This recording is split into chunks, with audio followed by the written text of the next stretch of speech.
Today I F up by owning a golden retriever while being black. Sigh. Work was rough today and all I wanted to do afterward was to sit on the couch and let the TV watch me while eating food not cooked by my own hands. The answer to that. Delivery.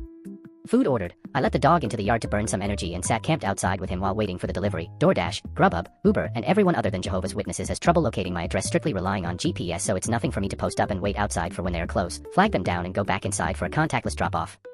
Pertinent details before crap hits the fan. My neighbor and I share a fence with a doggy door as our pups are super close, and you can bet each time that if my dog is outside, hers will follow for crossyard playtime. This was the case today, and probably bad judgment on my part to think that I would be able to break up the fun quickly. Both dogs were in the neighbor's yard at the time the notification came through that the driver was pulling up, and I had to call out a few times to get my dog's attention. Neighbor thankfully whistled for a dog and I had to put on the voice for mine to acknowledge I existed, and then took off running from my door while waving to the driver, who by this point was getting out of the car.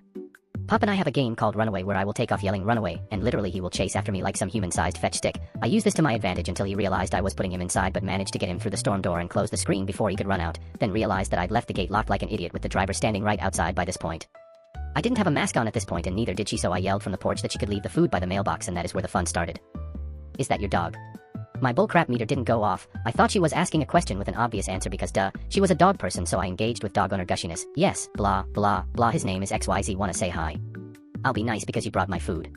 But she just stood there awkwardly for a moment, put the food down and quickly jumped back into her car. In my mind I was like, okay, weird, but whatever. Snatched the food and went back inside, went to wash my hands, and from the kitchen window, I can see the full street where she is still parked outside, thinking, okay, weird, again, but didn't dwell on it too much, figuring that she was looking at the route to her next location.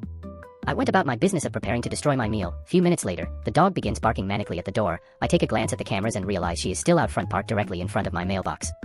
Okay. What's going on here? I go outside and try to get her attention, but she is on the phone and doesn't notice me. I walk up like I'm going to check the mail and she does pull off, but towards the back of the neighborhood that only has one way in and one way out. Lots of people make that mistake, and so you'll quickly see cars turning back around, but she never came back. By this time, I think I'm losing my mind, so I go back in, but still watching the street for the car to pass. It never does. I don't know, people are weird, so I just left it at that and went back to eat. About 10 minutes later, dog starts going ham at the door, so I check the cameras to see 2 police cars sitting outside my house. I continue to watch the cameras, realizing that yup, the cops are getting out of the car and walking back and forth in front of mine and neighbors' yards.